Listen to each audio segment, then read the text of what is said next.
Well, it's a bill that has received very little attention but may make free speech a felony and seriously restrict your right to political protest. Just signed into law by the president, H.R. 347 gives federal agents sweeping powers to arrest and bring felony charges against citizens engaged in protests where the Secret Service is present.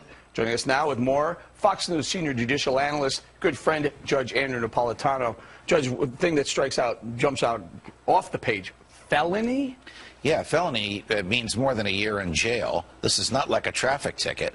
For standing and protesting, the type of thing that for 230 years Americans took for granted because it was protected by the First Amendment, Congress shall make no law abridging the freedom of speech, has actually been abridged by legislation the president signed last Thursday, supported overwhelmingly by both parties, with very, very little public debate and very little debate in Congress. Basically allows Secret Service agents to decide where there are no free speech zones, not speech zones, no free speech zones. And anybody by the Secret Service can, protected by the Secret Service, can ask those agents to ban protests wherever they are. So I can think of 3 violations: speech violations, association violations, the right to petition the government for a redress of your grievances. What good is free speech if the people in the government are so far away from you that they can't hear you? Judge, what about keeping our elected officials safe?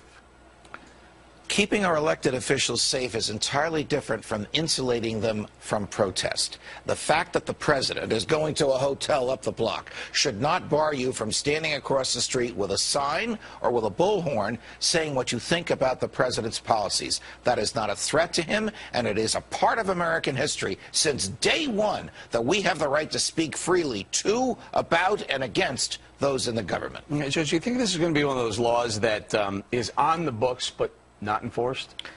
I think it's one of those laws that's going to be enforced when the government wants it enforced. The problem, Eric, is it puts a lot of unbridled discretion in the hands of Secret Service agents who may very well say, you know what, boss, you've had a rough day. We'll keep everybody away from you. Or, you know what, boss, this crowd likes you, so we're going to let them, we're going to let you hear them. That's suppressing speech on the basis of its content, and that has been expressly prohibited by the First Amendment since day one. What dictates the Secret Service is present? In other words, aren't they present all over Washington, D.C.? Well, they are, and that's a great question, because this law also allows the president to give Secret Service protection to whoever he wants. I'll give you a bizarre example. His campaign managers are coming to Washington to confer with him about the campaign. He can give them Secret Service protection. And then the Secret Service can say to the kids in the streets, you can't shout at David Axelrod, because the campaign manager, because the Secret Service is protecting him. This is a slow, creeping destruction of some of our basic liberties, and the president signed it in secret. And now some of the Secret Service are going to be providing services for the candidates now as well, right? Correct. So correct. People aren't going to be able to have their opinion about the candidates? If the Secret Service so declares, you won't be able to shout at them. Judge, got to go. The economy's not bad. Sorry about that.